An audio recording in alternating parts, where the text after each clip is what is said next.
Assalamualaikum warahmatullahi wabarakatuh. Alhamdulillah, tidak henti-hentinya kita selalu bersyukur dan berterima kasih kepada Allah Subhanahu wa taala. Allah satu-satunya pencipta seluruh alam semesta ini dan juga pencipta diri kita, selalu saja memenuhi kebutuhan dari makanan, minuman, pakaian, oksigen, air dan apapun yang membuat roda kehidupan bisa berjalan. Dan Allah memerintahkan kita agar bersyukur, dan Dia Maha benar dengan firman-Nya, la in syakartum la azidannakum.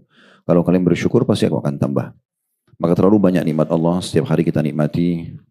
Fasilitas di tubuh kita ini, mata bisa melihat, telinga juga bisa mendengar, dan seluruh anggota tubuh kita masih berfungsi dengan baik. Bahkan banyak di antara kita sudah puluhan tahun menggunakan fasilitas tersebut.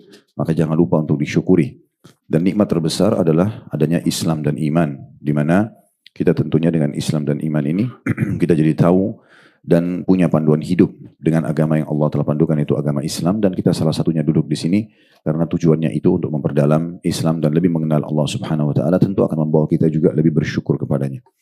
Selanjutnya kita panjatkan salam hormat kita kepada utusan Allah Nabi besar Muhammad sallallahu alaihi wasallam yang telah mengeluarkan manusia dari kegelapan, kesyirikan, kekufuran dan tidak mengenal Allah kepada tauhid dan mengenal Allah dan punya panduan hidup dengan agama Islam. Mereka jadi tahu mana yang halal dan mana yang haram, mana yang harus dikerjakan, mana yang harus dijauhi, mana yang boleh dinikmati dan tidak boleh dinikmati. Dan mengucapkan salam hormat kepadanya akan dibalas oleh Allah Subhanahu wa taala dengan 10 salam, yang berarti Allah akan penuhi kebutuhannya, ampuni dosanya, tinggikan derajatnya, dan apapun kira-kira yang dibutuhkan oleh seorang hamba untuk meraih kebahagiaan dunia dan juga akhirat. Seperti biasa, Bapak Ibu sekalian, bila Allah SWT mudahkan, kita akan lanjutkan tulisan Dr. Sa'id bin Ali bin Wahb Al-Qahtani, hafidhahullah.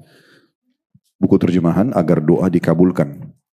Sebab-sebab terkabul dan tertolaknya doa berdasarkan Al-Quran dan juga As-Sunnah. Kita akan masuk sekarang ke pembahasan kedua pada kesempatan ini di halaman 77. Masalah waktu, keadaan, dan momen terkabulnya doa. Saya yakin ini mungkin menjadi target setiap orang di antara kita, bagaimana dia bermunajat kepada Allah, dan dengan bermunajat itu atau apa yang dia sampaikan Allah kabulkan. Karena akan sia-sia kita meluangkan waktu, kita menyampaikan hajat kita agar disembuhkan penyakit, disehatkan tubuh, diberikan rezeki yang melimpah misalnya, atau kebahagiaan, atau apa saja, selamat dari mara bahaya, kemudian tidak diterima. Oleh karena itu kita butuh apa saja yang bisa membuat doa kita diterima. Di antaranya adalah kita memaksimalkan waktu dan keadaan. Makanya judulnya di situ adalah waktu, keadaan, dan momen terkabulnya doa. Jadi kita selain memenuhi syarat-syarat doa, sudah kita sebutkan di bab-bab sebelumnya, memuji Allah minimal alhamdulillah, kemudian membaca salawat kepada Nabi SAW, kemudian tidak tergesa-gesa dalam berdoa, menjauhi pendapatan, makanan, minuman yang haram, jangan sampai memutus silaturahim. Banyak hal-hal yang sudah kita sampaikan di bab yang lalu tentang masalah syarat diterimanya doa, gitu ya. Nah, kalau itu sudah kita penuhi, sekarang kita sempurnakan dengan memilih momentum paling tepat atau tertepat dalam berdoa supaya lebih diijabah lagi oleh Allah. Di situ ditulis oleh penulis yang pertama adalah malam Lailatul Qadar. Walaupun ini setahun sekali berputar, justru momentum yang jarang seperti ini harusnya dimaksimalkan. Kita sedikit mereview dan mengenang kembali akhir Ramadan kita yang setiap tahun kita lewati, Bapak Ibu sekalian. Umumnya orang di Indonesia ini 10 hari terakhir itu menghabiskan waktunya di mana? Ya, di mall, di pasar, karena alasan mencari baju lebaran. Ya.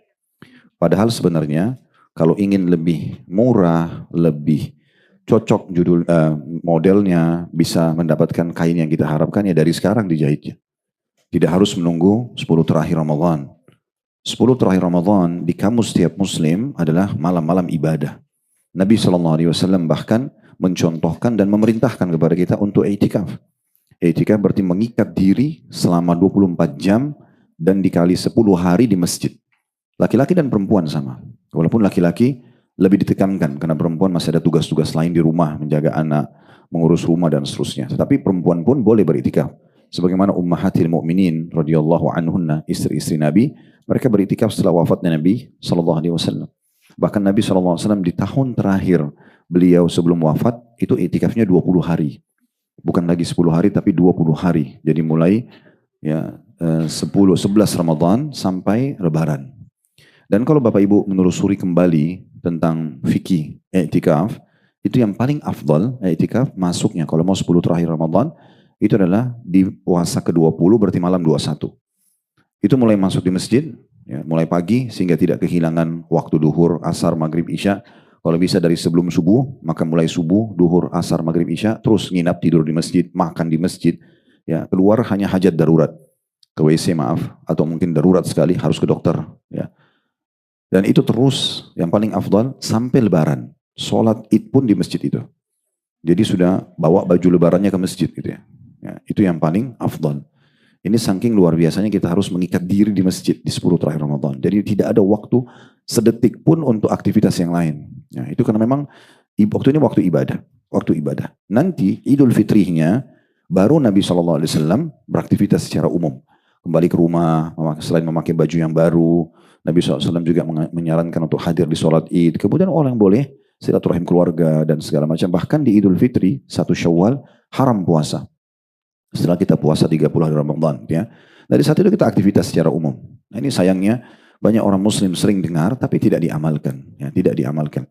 Kalau Anda tidak bisa itikaf maksimal kayak tadi, mulai tanggal 20 Ramadan sampai 1 Syawal Idul Fitri, sampai sholat id. Makanya ulama sampai bahas, itikafnya pun dianjurkan di masjid jami' yang ada sholat Jumat, yang ada sholat id, sehingga tidak perlu kita keluar. Ya. Jangan di musola.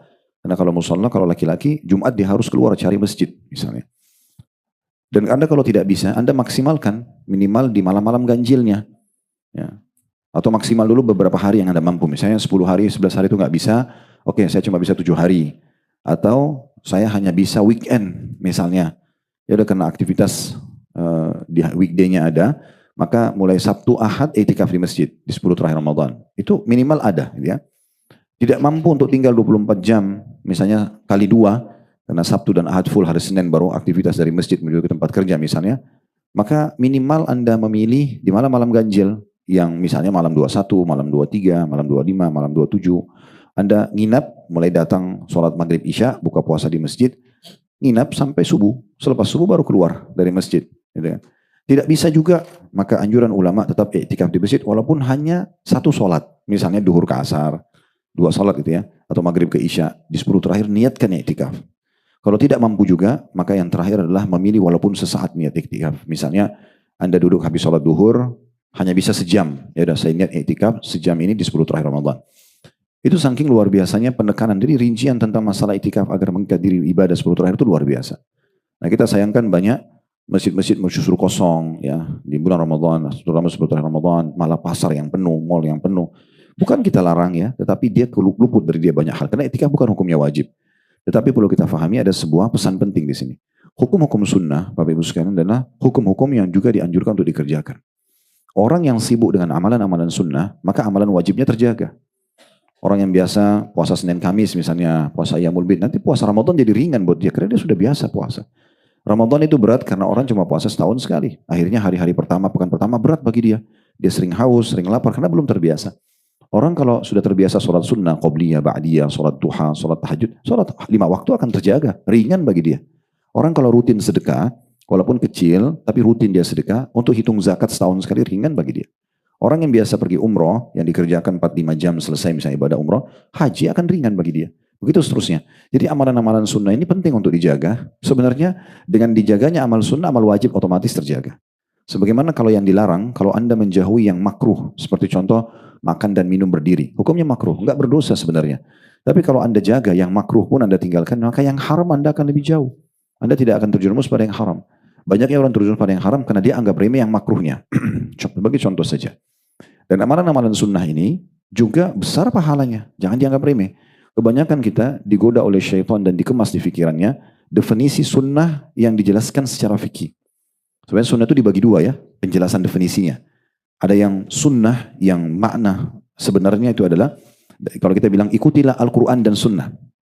Nah, yang dimaksud dengan as-sunnah adalah definisi yang kami pegangi dari sekian banyak pendapat ulama adalah semua yang diucapkan, yang dicontohkan, yang disetujui oleh Nabi SAW dan para sahabat Nabi. Maka itu definisi sunnah global sekali. Berarti dia masuk dalamnya di sini yang wajib, ya, yang sunnah secara hukum kalau dibahas secara fikih. Jadi sholat 5 waktu pun termasuk sunnah Nabi. Puasa Ramadan pun termasuk sunnah Nabi. Gitu. Zakat walaupun wajib termasuk sunnah Nabi dalam makna sunnah yang sebenarnya. Jadi kalau Anda faham definisi secara fikih sunnah itu, maka Anda selalu anggap remeh.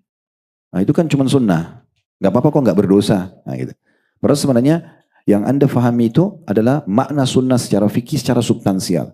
Untuk memahami sunnah-sunnah Nabi yang sangat banyak ini, ulama fikih membaginya menjadi ada yang wajib, ada yang sunnah, ada yang haram, ada yang makruh, ada yang mubah. Ini untuk mudah memahami sunnah yang sebenarnya itu, yang besar. Jadi harus difahami baik-baik gitu ya.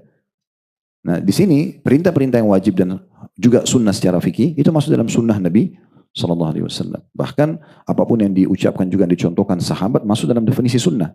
Makanya kata Nabi SAW, alaikum bisunnati wa sunnati khulafa rasyidin mahdina min ba'di addu alaiha bin nawajid. Berpeganglah pada sunnahku dan sunnah khulafa rasyidin. Para sahabat Abu Bakar, Umar, Uthman, Ali. Berpegang teguh pada sunnah-sunnah itu walaupun dengan gigi geraham kalian. Jadi perlu difahami masalah ini. Sisi yang lain, amalan-amalan yang Anda anggap sunnah secara definisi fikih tadi, selain perintah Nabi Muhammad SAW juga, dia juga Bapak Ibu sekalian adalah amalan yang akan menyempurnakan amal wajib kita. Kalau kurang, sudah pernah kita sampaikan tentang hadis, awal amal yang dihisab hari kiamat adalah sholat. Kalau dia baik maka akan membantu amal lain. Kalau dia buruk maka akan mengganggu amal lain. Dan kata Nabi SAW, Allah berfirman kepada para malaikat, kalau amal sholat wajibnya hamba itu kurang, maka Allah berkata kepada para malaikat, lihatlah sholat-sholat sunnahnya. Kalau ada, maka diperintahkan untuk menyempurnakan sholat sunnahnya. Dan itu berlaku pada amal-amal sunnah yang lainnya. Puasa sunnah lengkapin kurangnya Ramadan, sedekah lengkapi kurangnya zakat, umroh lengkapi kurangnya haji. Maka jangan dianggap remeh. Selanjutnya juga amal-amal sunnah ini Bapak Ibu sekalian akan mendatangkan cinta Allah Subhanahu Wa Taala. Karena kalau Allah sudah mencintai seorang hamba, berarti Allah penuhi semua kebutuhannya. Bagaimana Anda kalau cinta pada seseorang? Saya yakin Anda akan terus berusaha membahagiakannya, memenuhi kebutuhannya. Anda tidak akan menyakiti hatinya. Itu makna cinta kan begitu. Nah sekarang orang kalau menjaga amalan sunnah, Allah akan mencintainya. Dijelaskan dalam sebuah hadis yang sahih. Kata Nabi SAW, Allah berfirman, dan seorang hamba terus mendekatkan diri kepadaku dengan amal sunnah sampai aku mencintainya. Terus saja dia puasa sunnah, terus saja dia zikir, terus saja dia itikaf, terus saja dia baca Quran, terus saja dia berdoa. Amal-amalan sunnah. Ya. Sampai aku mencintainya. Kalau aku sudah mencintainya, aku akan menjaga penglihatan yang digunakan untuk melihat, pendengaran yang digunakan untuk mendengar, tangan untuk menjamah, kaki untuk melangkah. Dan kalau dia berdoa kepadaku, aku akan kabulkan. Dan kalau dia punya hajat, maka aku akan penuhi. Jadi Allah Subhanahu Wa Taala menjadikan amal sunnah ini justru mendatangkan cinta Allah. Siapa di antara kita kalau punya iman seperti biji sawi dalam hatinya tidak berharap dicintai oleh Allah? Tuhan alam semesta yang maha kaya ini mencintai dia berarti akan penuhi kebutuhannya, selamatkan dia dari mara bahaya dan seterusnya. Kita lihat para nabi-nabi, kisah Nabi Nuh, Nabi Hud, Nabi Shu'aib, Nabi Saleh, nabi-nabi Allah yang sangat saleh ini yang akhirnya Allah binasakan kaumnya. Kalau Bapak Ibu ikutin kisah itu, maka kita akan temukan pada saat mereka berdakwah ditolak oleh kaumnya. Dan kaumnya itu beringas-beringas gitu. Ya, kaum Ad itu, kaumnya Nabi Hud itu beringas sekali. Kalau berperang itu digambarkan dalam Al-Quran, wa idza batashtum jabbarin. Mereka itu kalau orang misalnya bunuh musuh cuma penggal, mereka itu bisa mencincang-cincang, kejam sekali, beringas sekali mereka itu. Tapi pada saat Nabi Hud berdakwah, Nabi Hud sangat yakin ini manusia, makhluk, gak ada apa-apanya di hadapan Sang Pencipta Allah. Waktu mereka tolak terus dakwah Nabi Hud dan mereka coba mengancam akan mengganggu Nabi Hud atau mencelakakan Nabi Hud mengatakan kalau gitu kumpulkan semua kekuatan kalian, semua tipu daya kalian, jangan tunda, sekarang lakukan. Dan saya bertawakal kepada Allah. Betul-betul mereka tidak bisa menjamah fisiknya Nabi Hud, gak bisa.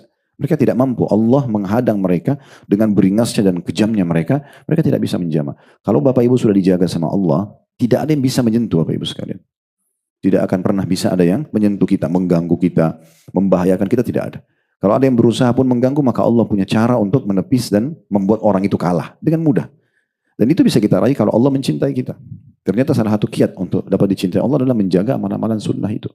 Jadi coba ubah persepsi. Selama ini banyak kita salah persepsi dalam mengamalkan ajaran-ajaran agama gitu ya. Kita mengatakan itu kan cuma amalan sunnah, sudahlah. Makanya selama ini puluhan tahun hidup gak pernah itikaf sekalipun misalnya. Gak pernah berpikir untuk membaca setiap hari Al-Quran karena dianggap sunnah. Hanya berdoa di saat-saat yang dibutuhkan. Padahal itu juga dianggap karena sunnah. Padahal sebenarnya berdoa di saat kita sedang lapang akan memudahkan diijabah pada saat lagi sulit. Sudah kita bahas pada bab-bab sebelumnya. Jadi persepsi ini harus diperbaikin semua. Amalan sunnah adalah amalan yang mulia. Itu juga perintah agama. Jangan selalu dibawa bisikan syaitan. Kan cuma sunnah. Baik, kalau sunnah berarti tidak diamalkan. Itu yang akan membedakan nanti derajat di surga antara kita sama orang yang mengamalkan sunnah. Gitu ya. Itu sayang sekali. Apalagi peluang-peluang ibadah ini tidak akan terulang. Jadi coba Bapak Ibu sekalian, Kita hadir di majelis ilmu seperti ini tujuannya untuk menambah ilmu, menambah iman, dan kita praktikin dalam hidup. Saya sudah pernah berikan satu tips sederhana, kalau ingin mengamalkan syariat dan terus menyempurnakan, maka harus dipaksa.